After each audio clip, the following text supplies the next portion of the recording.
Imagine walking through a really quiet, heavily wooded stretch of land down in Alabama. Just a totally normal hike. Right, exactly. Yeah. The wind is moving through the trees. The ground beneath your boots feels, solid, permanent, completely undisturbed. You probably hear birds, maybe a distant highway. Yeah, but what if the very earth you're standing on, this place was originally designed to train the ultimate protectors of the country, was actually this hidden, complex labyrinth of invisible man-made hazards? That's the reality of it. It is.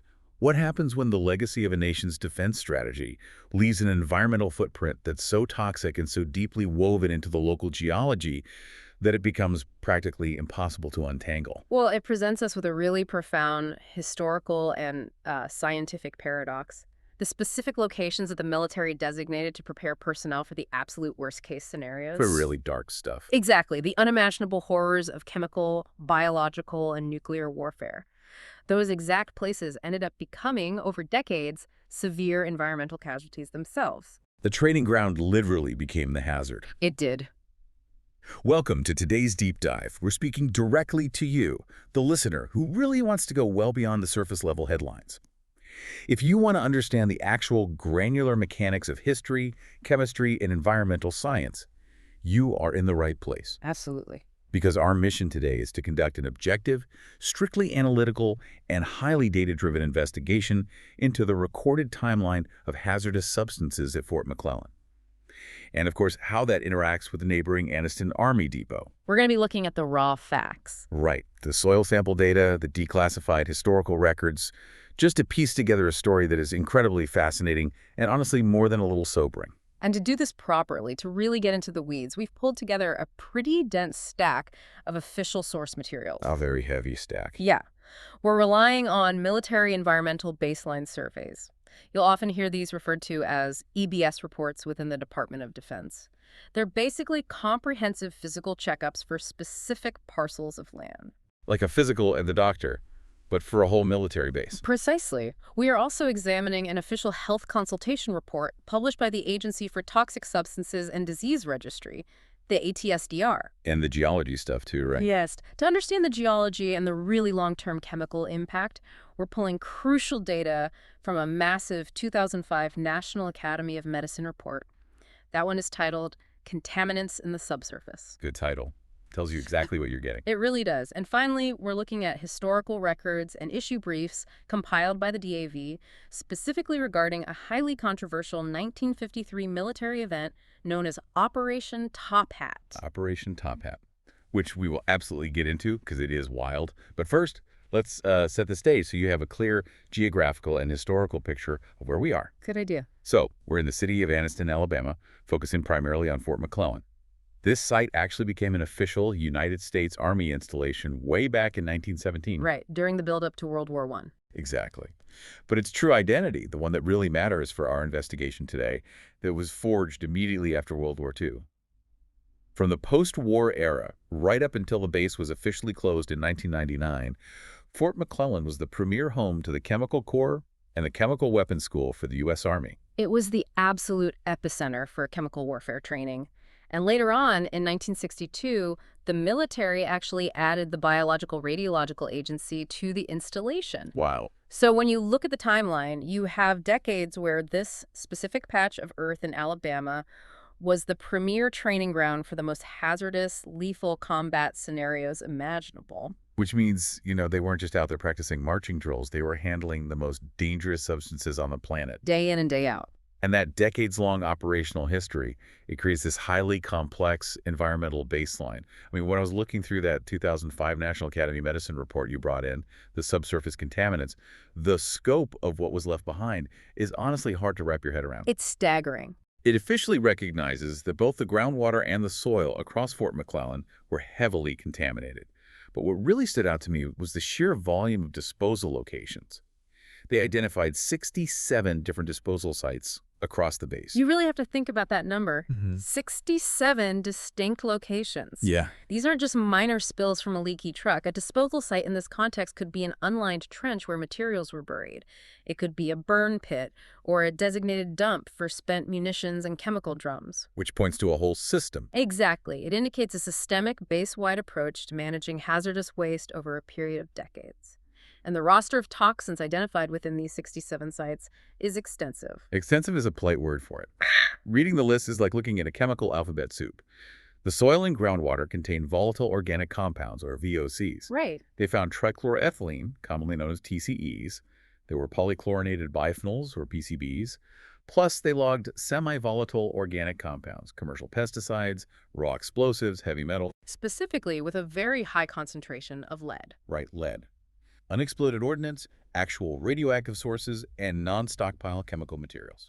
It is so crucial to understand the behavior of these specific chemical classes to grasp why this is such a monumental problem for the environment. Let's look at trichloroethylene, or TCE, for instance. Okay, let's break that down. TCE is a powerful industrial-grade solvent. It was heavily used by the military for degreasing metal parts, everything from truck engines to artillery pieces. But the problem with TCE is its physical nature. It's a dense, non-aqueous phase liquid, a DNAPL. Wait, hold on. A DNAPL. Break that down for me. What does that actually mean in practical terms to the soil? It means it's heavier and denser than water, and it simply doesn't dissolve easily. It doesn't mix. No. So if you pour a barrel of TCE onto the ground, it doesn't just wash away with the rain or dilute, it sinks. It moves downward through the soil matrix, past the water table, and it just keeps sinking until it hits an impermeable layer of bedrock. So it's way, way down there. Way down, and once it's down there in the deep aquifers, it sits there, slowly dissolving over decades and continuously contaminating the groundwater as the water flows over it. Man, so it's a persistent, deep-level poison. What about the volatile organic compounds, the VOCs? Volatile organic compounds are chemicals that readily vaporize at room temperature.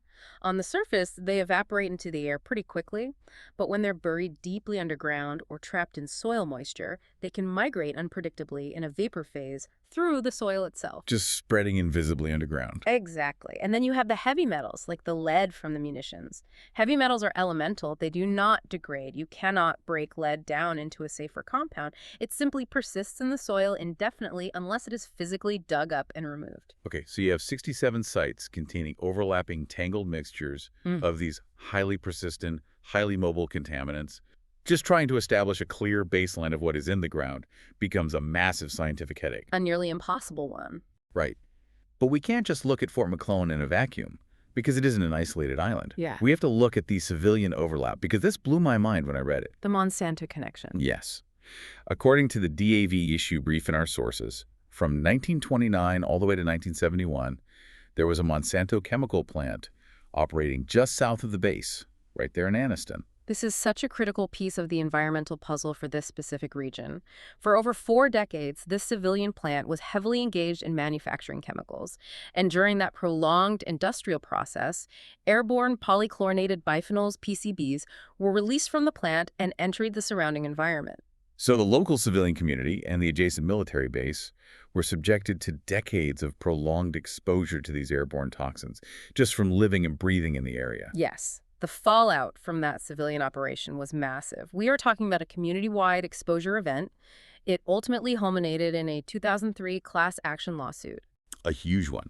Monsanto Chemical eventually settled that lawsuit with more than 200,000 residents of the Anniston area for over $700 million. And when you connect this to the broader challenge of environmental remediation, it illustrates a severe, almost unprecedented complication. Think about it. You have a massive military installation with 67 known disposal sites leaching VOCs, heavy metals, and TCEs into the ground. Yeah. And that base is situated immediately adjacent to a civilian industrial zone that blanketed the entire area in airborne PCBs for 40 continuous years. So if you are an environmental scientist or a health researcher and you're trying to figure out why someone is sick or where a specific toxin in a local well came from, isolating the source becomes incredibly complex. It's virtually impossible to pull apart. Right, like did that chemical originate from the base's chemical weapons school, or did it drift over from the neighboring civilian chemical plant? The environmental footprints of the military and the civilian industries are fundamentally overlapping here. That overlap makes epidemiological tracking immensely difficult. But while the civilian PCB exposure was a byproduct of industrial manufacturing, what was happening inside the fence line at Fort McClellan was entirely different. Very different. Much of the contamination there was the result of highly intentional, deeply troubling military exercises. And to understand how that happened, we really need to look at a pivotal moment in the base's history, the year 1953. Okay, let's set the context for 1953 for you guys listening. We are in the height of the early Cold War. The military is terrified of a conflict with the Soviet Union, and they are scrambling to figure out how to operate in environments saturated with chemical and biological weapons. There was a very real sense of urgency, panic even. Before we get into the specifics of the physical tests at Fort McClellan, tell me about the ethical framework the military was supposed to be operating under at that time. What were the rules? In June of 1953, the United States Army took a significant step, at least on paper. They formally adopted guidelines regarding the use of human subjects in chemical, biological, or radiological testing and research. Okay, so they had guidelines. They did. These were officially adopted via an Army Chief of Staff memo designated MM-385. And what is crucial here is that these guidelines very closely mirrored the Nuremberg Code. The Nuremberg Code. That was a set of ethical research principles established after World War II, specifically in response to the horrific medical experiments conducted by the Nazis. That's right. It basically mandates informed consent. You cannot experiment on people without them knowing the risks and agreeing to it. Correct. The Army's new 1953 guidelines recognize those exact principles. A major stipulation of these new rules was that any research project involving human subjects required explicit prior approval from the Secretary of the Army. So it had to go all the way to the top. Yes. It was designed to ensure civilian oversight at the highest level of the military before any human testing could occur. Okay, so the Army puts this in writing. They say, we are following the Nuremberg Code. No human testing without the Secretary of the Army's stamp of approval. But you read the documents. In a massive bureaucratic system, the definitions of words are everything. Everything. And there was a massive loophole here. The loophole was profound. The guidelines required approval for quote-unquote research projects. Okay.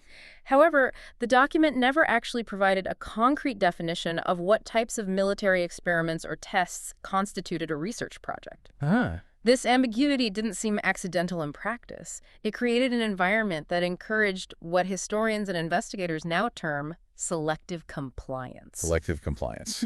That is a very sanitized, bureaucratic way of saying they only followed the rules when they felt like it. It is exactly that. Because the timeline here is wild. Yeah. In August of 1953, just 2 months after these Nuremberg-inspired guidelines were adopted, the Chemical Corps actually did follow the rules. They submitted 7 distinct research projects involving chemical weapons and human subjects to the Secretary of the Army for approval. And if you look at the nature of those 7 approved projects, they were highly hazardous. One project specifically involved vesicants, which are severe blistering agents. Another involved phosgene, which is a lethal choking agent. Phosgene was responsible for the vast majority of chemical warfare deaths during World War I, right? Yes, a devastating weapon. And 5 of the submitted projects involved various nerve agents. All 7 of these projects were officially submitted up the chain of command, and all 7 were officially approved by the Secretary of the Army. So they clearly knew how to use the approval process. They weren't ignorant of the new rules. They followed them to the letter for those 7 projects. But here's a massive red flag. There was another operation planned for that exact same window of time, an operation that was specifically not submitted to the Secretary of the Army for approval. Operation Top Hat. Operation Top Hat. This took place over a period of 5 days, from September 15th to the 19th in 1953, right at the Army Chemical School at Fort McClellan. Because the military organizers chose not to submit it as a research project, they successfully bypassed the Secretary of the Army's approval process entirely. How do they classify it on the paperwork then? They achieved this bypass by officially designating the event as a quote-unquote local field exercise. A local field exercise. Calling it a local field exercise makes it sound like a weekend land navigation drill. But let's look at the actual parameters of Operation Top Hat. What were they doing? The stated purpose of this exercise was to test biological and chemical warfare decontamination methods. And to do this, they didn't just use mannequins or empty trucks. They deliberately exposed active Chemical Corps personnel to these highly toxic contaminants. Real people. Real people. The historical records regarding Operation Top Hat are explicit about the human element. The military personnel were utilized to test the efficacy of decontamination methods for highly lethal agents.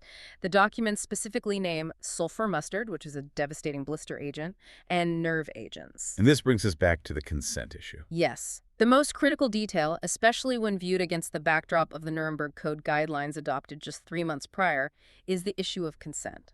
The Chemical Corps personnel who participated in these tests were not volunteers. They were ordered to be there. They were ordered, and they were not informed of the true nature of the tests or the actual agents they were being exposed to.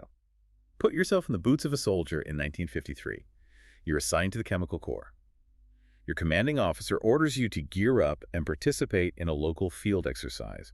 And without your knowledge, without any form of informed consent, you were intentionally exposed to sulfur mustard and nerve agents. Purely so, the military brass can measure how difficult it is to wash these chemicals off your gear and your skin. It's hard to process. It wasn't an accidental exposure or friendly fire. It was a calculated, deliberate operational choice. And it forces us to examine how vast institutions justify their actions after the fact. Over 2 decades later, the military was pressed on this. In a 1975 Pentagon Inspector General's report, they provided an official defense of Operation Top Hat.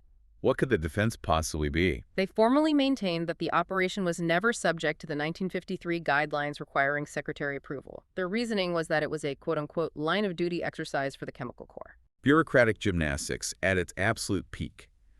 They argued that because it was the Chemical Corps' literal job to handle and understand chemicals, intentionally exposing those soldiers to nerve gas without their consent was just an inherent line-of-duty hazard, completely distinct from a medical experiment. It's a staggering rationalization. It really perfectly encapsulates the overarching mindset at Fort McClellan during the entire Cold War era.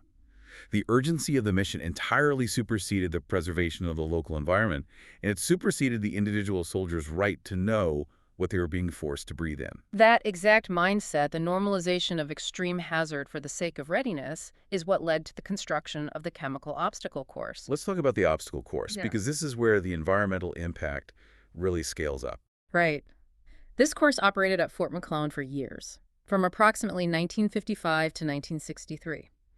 To truly understand the origin of the environmental baseline we discussed earlier, those 67 contaminated sites, we have to move beyond the paperwork and look at what physical activities were actually taking place on the ground every day. Let's take a walk through that history. We are heading over to Pelham Range, which is a massive training area within Fort McClellan. Specifically, the records point us to Parcel 211, known as the former toxic gas area. This covers about 300 acres, and there's the adjacent Parcel 207, which was the former decontamination training area. According to the Archive Search Report, in the mid-1950s, the Chemical Corps School constructed a full-scale chemical, biological, and radiological tactical training exercise course right here. A tactical training course. And the historical documentation gives us a very visceral, station-by-station breakdown of how this course was run. It wasn't an academic exercise. It was designed to completely immerse the trainee in the chaotic, disorienting, and lethal realities of a modern, multi-threat battlefield. Let's actually walk through this course station by station, because when you hear the specific inventory of what they were throwing at these soldiers, the massive soil contamination makes perfect, horrifying sense. It really does. Imagine you were a trainee starting the course. You hit Station 1 and Station 2. Immediately, you are under simulated machine gun fire. There are blocks of nitrostarch explosives detonating around you, along with artillery shell simulators. But while you are dealing with the explosions, they hit you with CN Atomsite grenades. Atomsite. Tell us about Atomsite. Atomsite, which is designated as DM in military shorthand, is a riot control agent, but it acts primarily as a vomiting agent. It causes severe irritation to the respiratory tract, leading to violent sneezing, coughing, and eventually intense nausea and vomiting. So right at the starting line, the trainees are navigating high explosives while choking on an agent designed to make them violently ill if their masks aren't perfectly sealed. Then you push forward to Stations 3 and 4, and the intensity just scales up exponentially. The train is rigged with electric blasting caps, dud chemical shells scattered around, and various booby trap simulators. But this is where the Army introduces chloropicrin, known as PS, and phosgene, known as CG. Chloropicrin is a severely irritating, toxic compound. It is heavily used in agriculture as a broad-spectrum soil fumigant, but in a military context, it functions as a potent chemical weapon that attacks the lungs and eyes. And phosgene, we talked about that. Yes, the deadly pulmonary agent. It disrupts the blood-brain barrier and causes fluid to build up in the lungs. It essentially drowns the victim from the inside. And they were using real phosgene in these training scenarios. Okay, so you survived that somehow, and you reached Station 5. And the details found in the official records for this area, specifically Range L, are truly surreal to me. The trainees come up to a massive, man-made crater that the Army officially named Lima Pond. And inside this man-made crater, the Army deliberately placed actual live radioactive sources. Why? To simulate the residual radiation field of an atomic bomb blast. They were ordering soldiers to trudge through an actual measurable radioactive zone just to make the tactical training feel more authentic. It perfectly highlights the absolute existential necessity felt by the military establishment of that specific era.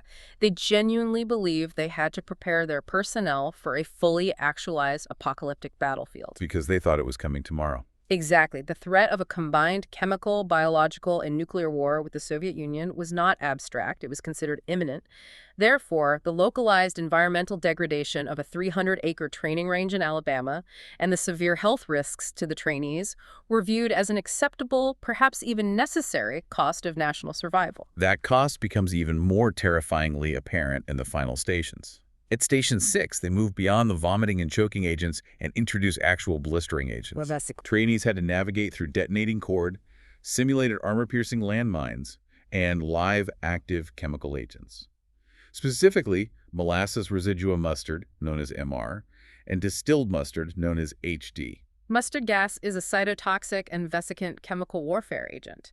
It causes massive, painful blisters on any exposed skin and severely damages the respiratory tract if inhaled. What's the difference between the two variants they used here? It's mostly refinement. Distilled mustard, HD, is purified and highly potent, while molasses residuum, MR, is a thicker, less refined mixture that is incredibly persistent in the environment. It stays sticky on equipment and the ground for a long time. Sticky poison. Yeah. Finally, the trainees reached Station 7. The environment here is completely saturated with white phosphorus, which burns intensely and cannot be extinguished with water. They are throwing M15 smoke grenades, HEC smoke, which is a toxic mixture of hexachloroethane, aluminum powder, and zinc oxide, and they're operating actual flamethrowers alongside more high explosives. When you look at the cumulative environmental impact of just one single pass through this 7-station course, it is immense. Immense. You are embedding heavy metals from the munitions into the dirt. You are introducing complex and highly toxic organic compounds from the blister and choking agents into the soil moisture. And you are causing profound physical disruption to the soil structure from the constant daily use of high explosives. And remember, this specific course was actively run for nearly a decade. Nearly 10 years of that, day after day. But the contamination didn't magically stop when the soldier crossed the finish line of the obstacle course. Because after you run a platoon of soldiers through a toxic gauntlet of mustard gas and radioactive craters, you have to clean them and their vehicles off. Yeah. And that takes us directly into the decontamination protocols and burial practices. This specific activity was highly concentrated at Parcel 207. This is an approximately 1-acre parcel located just south of the main toxic gas area. This was the designated site for the end-of-course test for the chemical staff specialists, and it's important to understand the volume of chemicals involved here. The scale is the crazy part. Yes, the scale of the chemical agents used during this phase of training was not measured in ounces or small vials. It was measured in gallons. We have interview records from individuals who were actually stationed there and ran these courses in the 1960s. They described the training exercises for decontamination. They would take a World War II-era motorized half-track truck, a massive armored vehicle. Right. And they would literally pour an entire gallon of actual chemical agent H-mustard gas directly onto the hood of the vehicle and onto the bare ground beneath it. This was not a simulation with colored water. They were dumping raw, active blister agents straight into the Alabama dirt. Once the vehicle and the ground were contaminated, the trainees would then practice neutralizing the hazard. The historical records indicate they relied on 2 primary decontamination agents during this era. The first was called DANC, which stands for Decontamination Agent Non-Corrosive. The second was STB, or supertropical bleach, which was typically mixed with water and applied as a thick slurry. A slurry of super bleach. Exactly. The chemistry here is brutal. These chemicals are highly reactive, designed to violently break the molecular bonds of the chemical warfare agents on contact. But pouring a bucket of supertropical bleach onto a puddle of mustard gas on the bare earth isn't exactly a sterile, controlled laboratory process. It's incredibly messy.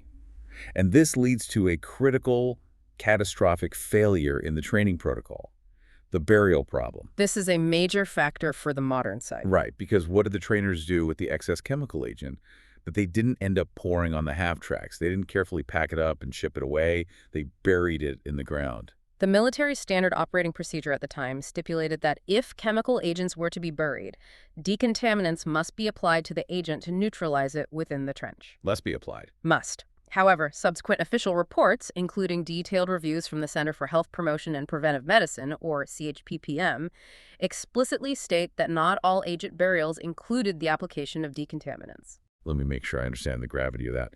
The official reports admit that they were taking raw, active, unneutralized mustard gas and other lethal chemical agents, digging a hole and burying them directly into the dirt at Fort McClellan. That is exactly what the records show. They literally used the local geology as a permanent trash can for some of the most dangerous synthesized substances on Earth. And that hidden reality is what prompted the massive, highly dangerous site investigations decades later. You have a landscape that has been subjected to thousands of explosions, scattered radioactive materials, the deliberate pouring of nerve and blister agents, and the unrecorded, undocumented burial of raw chemical toxins. A completely compromised landscape. Yes. So when Fort McClellan was finally selected for closure in the 1990s under the BRA process, the Base Realignment and Closure Commission, the military was legally obligated by environmental law to figure out exactly what was still down there before they could transfer the land. But how do you even begin to map a subterranean toxic waste dump without accidentally blowing yourself up? That brings us to the site investigation. A very careful, very tense investigation. Let's fast forward a bit to September 2004. A company called Shaw Environmental is contracted by the U.S. Army Corps of Engineers. Their mission is to conduct a definitive site investigation, or SI, specifically at the former toxic gas area and the decontamination training area. And the technology they had to deploy just to walk onto the grass safely is mind-blowing. It was essentially a high-tech environmental archaeological dig conducted in a highly lethal environment. Because of the history of the obstacle course and the constant use of explosives, the very first step wasn't even environmental sampling. Before they could sink a single shovel into the earth, they had to conduct comprehensive unexploded ordnance, or UXO, avoidance. Meaning they had to find the bombs first. Shaw personnel had to meticulously use low-sensitivity magnetometers to perform a surface sweep of every single proposed monitoring well and soil sample location. Walk us through what that actually looks like in the field. What is the magnetometer doing? Picture a technician walking a specific grid, moving very slowly, holding an instrument that measures the strength and direction of a magnetic field. Like a high-end metal detector. Similar concept, yes. They are listening for the magnetic distortion caused by a buried ferrous object, like an unexploded artillery shell or a rusted drum. They have to do this just to ensure their heavy drilling equipment wouldn't accidentally strike a buried explosive and detonate it during the sampling process. Which is a terrifying thought. Ah. Once the ground was finally cleared of immediate explosive threats, they brought in the heavy subsurface scanning tech. They deployed ground-penetrating radar, which pulses radar waves into the ground and measures the signals that bounce back to map buried structures. Right, looking for trenches or anomalies. They used deeper magnetic surveys and high-sensitivity EM61 time-domain metal detectors to scan an area of about 10,000 square feet. They were hunting for the metallic signatures of those forgotten stashes, those unrecorded barrels of chemical agents. And following that exhaustive geophysical survey, they implemented a rigorous, targeted sampling strategy. They collected 29 surface soil samples to see what was in the top layer of dirt. They took 2 depositional soil samples from drainage areas. They drilled down to collect 25 subsurface soil samples. They even found a drum, right? Interestingly, yes. They took 1 sample from an intact, unlabeled 55-gallon drum they found half buried in the woods. Laboratory testing later revealed it was just used for fog oil storage, but they couldn't know that until they tested it. Better safe than sorry. Crucially, they also attempted to install 18 permanent groundwater monitoring wells to see what was moving beneath the site. I noticed you said attempted to install the wells. Mm. The records show that 4 of those wells completely failed to produce sufficient water for sampling. Dry holes. We are going to get into exactly why that happened in a minute, because it is a vital clue to how incredibly tricky this landscape is. But first, let's look at what they actually found in the dirt and the water they could collect. They packed these coolers full of samples, maintained a strict chain of custody, and sent them off to Emacs laboratories in California. They were testing for everything: heavy metals, VOCs, semi-volatile organics, explosives, and the specific breakdown products of chemical warfare materials. The laboratory results of that 2004 investigation were highly revealing, both for what they confirmed and, very importantly, for what they did not find. Let's hear it. The chemical analysis indicated that heavy metals, volatile organic compounds, and one specific semi-volatile organic compound were detected in the site media at concentrations that exceeded human health site-specific screening levels. In the groundwater specifically, they found 4 heavy metals and 5 chlorinated VOCs of potential concern. Okay, so the lab finds the heavy metals from the munitions and the industrial solvents. But here is the surprising part, the part that almost seems counterintuitive, given the horrifying history of the obstacle course we just walked through. The lab tests did not detect any explosive compounds, and they did not detect any chemical warfare material or CWM breakdown products. No mustard gas residue, no nerve agent markers. Nothing. Why? From an analytical and chemical perspective, this is a fascinating demonstration of environmental chemistry playing out over a long period of time. Nature running its course. Yes. The obstacle course operated intensely in the 1950s and 60s. By the time Shaw Environmental was taking samples in 2004, nearly 50 years had passed. Many chemical warfare agents, while incredibly lethal to humans in the short term, are organically based. This means they will eventually degrade, hydrolyze, or volatilize when exposed to natural environmental elements over decades. Let's slow down and explain those terms. What exactly happens to mustard gas sitting in the dirt for 50 years? Several things happen simultaneously. Volatilization means that near the surface, the chemicals turn into a gas and slowly evaporate into the atmosphere over decades. Just airs out. Basically.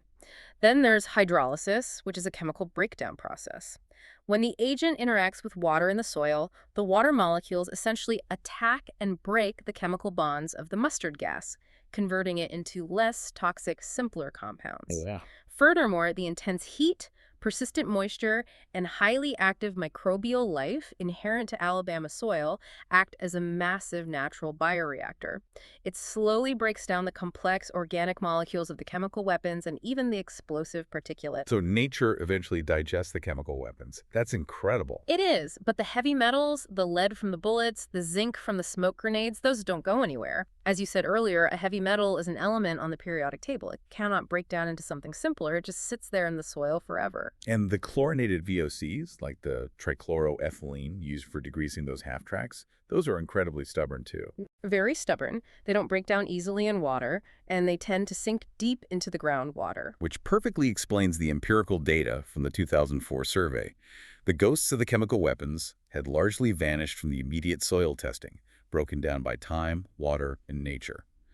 But the persistent industrial legacy, the elemental heavy metals, and the heavy degreasing solvents remained, stubbornly locked in the subsurface aquifers. In trying to track exactly where those persistent chemicals are flowing in the groundwater beneath Fort McClellan is, quite frankly, a hydrogeological nightmare. A hydrogeological nightmare. And to understand exactly why it's a nightmare, we have to put on our hard hats, look at the 2005 NASEM report again, and dive into the specific geology of Calhoun County.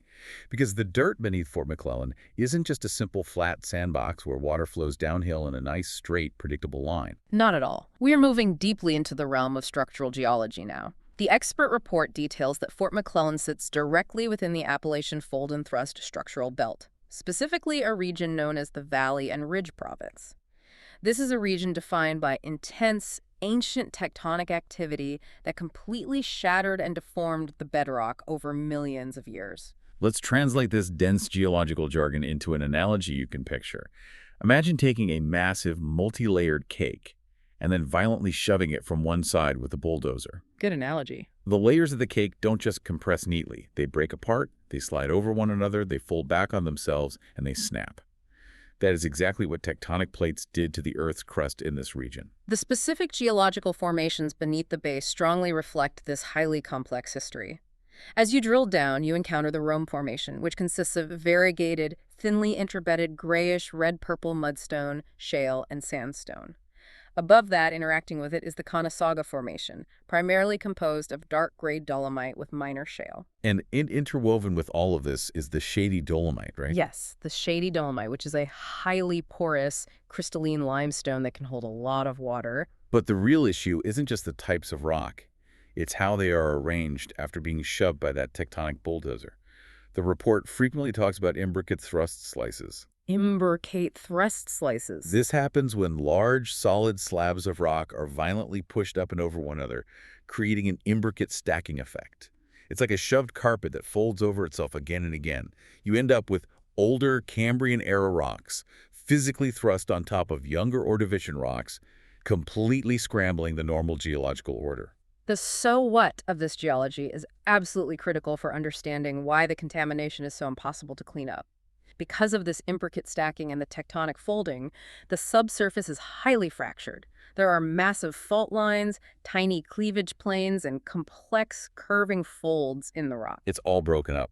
Exactly. So when rainwater hits the surface and percolates down, carrying those toxic chlorinated VOCs with it, it doesn't just flow downhill in a uniform, easily mappable aquifer. Exactly.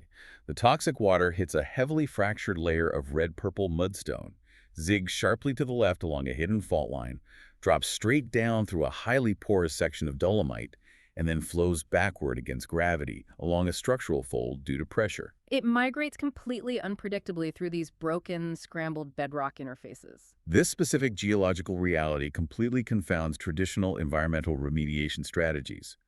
Remember earlier when we noted that 4 of the monitoring wells installed by Shaw Environmental in 2004 failed to produce sufficient water? The dry wells. That happens because of the fractured nature of the rock. When you drill down, you might happen to hit a solid, unfractured block of rock within this chaotic matrix, resulting in a completely dry well. But 10 feet away, you could have a heavily contaminated, fast-flowing fracture full of TCE. Tracking the underground plume of toxic groundwater through an imbricate thrust sheet is literally like trying to trace the path of a single drop of water as it trickles through a completely shattered windshield.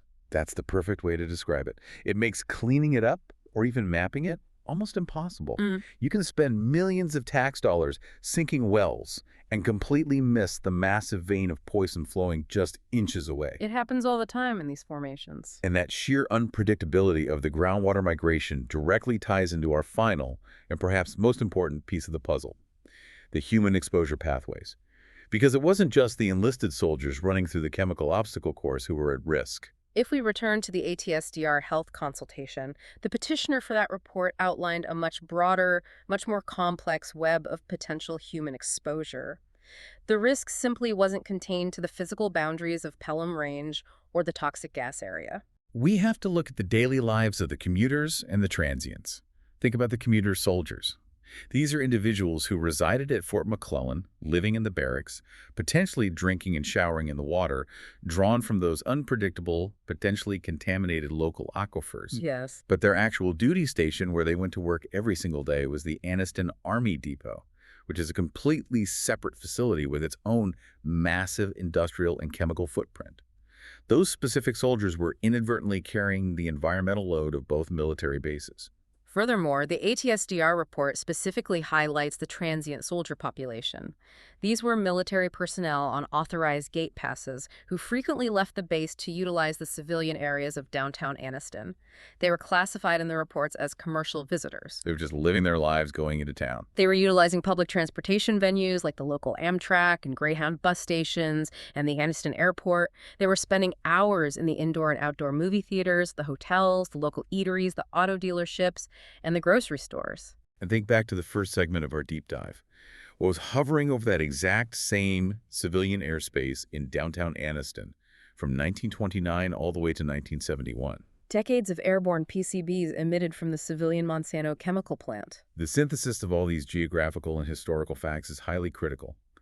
It graphically demonstrates the fundamental impossibility of containing a toxic footprint purely to a military base. A boundary is an illusion. The lives of the service members, the same service members who were intentionally exposed to nerve agents during Operation Top Hat, or who ran through the radioactive Lima Pond crater, were intricately, unavoidably interwoven with the local civilian population. And that civilian population was themselves being constantly blanketed by aggressive industrial PCB emissions. It shows you that you cannot build a military wall high enough or a fence line secure enough to separate military environmental history from civilian environmental history.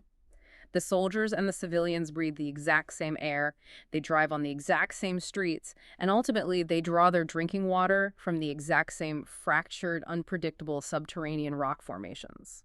This intertwined, complex reality forces us to fundamentally reevaluate how we assess environmental risk and institutional responsibility. We have meticulous records, the 1992 pest management plans, the 2004 site investigation reports, the groundwater elevation tables. They give us a highly clinical, data-driven snapshot of the environmental aftermath. But they fail to capture the full human experience of navigating that toxic labyrinth on a daily basis. Let's pull all these threads together. We started today by looking at the massive intentional PCB releases of civilian industry that blanketed the city of Anniston. We moved inside the military gates to uncover the chilling ethical loopholes of 1953, where the military bypassed their newly adopted Nuremberg Code to conduct Operation Top Hat. Deliberately exposing unconsenting soldiers to highly lethal nerve and blister agents. We walked step by step through the surreal, physically dangerous stations of the chemical obstacle course and examined the hasty, deeply flawed burial practices where raw mustard gas was poured directly into the earth. And finally, we explored the incredibly complex labyrinthine geology of the Appalachian Fold and Thrust Belt, the shattered, folded rock that hides those decades-old chlorinated VOCs, making true environmental cleanup a nearly impossible task. As we conclude this investigation, I want to leave you, the listener, with a final lingering question to ponder long after this deep dive ends. It's an important one. Throughout this entire analysis, we have heavily relied on meticulous, declassified military records and official site surveys to understand what is buried beneath our feet and what happened in our history. But considering the 1953 bureaucratic loophole that deliberately and successfully hid Operation Top Hat from official civilian approval channels, how much of our current environmental baseline is built on the incredibly fragile assumption of perfect, transparent record-keeping? That is a genuinely unsettling thought. If they could hide testing nerve gas on their own soldiers, what else is simply missing from the paperwork? Precisely the point. When we are dealing with the legacy of the Cold War and a massive military apparatus that fundamentally believed the threat of nuclear annihilation justified almost any operational means, what happens when the most dangerous toxins in the ground aren't the ones we carefully mapped and tested in those 67 disposal sites? What happens when the most lethal legacy is the one buried completely off the books? It really reframes the whole picture. That is absolutely something to think about the next time you look out over a quiet, seemingly undisturbed patch of land. Thank you for joining us on this deep dive. Keep questioning the baseline, keep looking for what's beneath the surface, and we'll catch you on the next deep dive.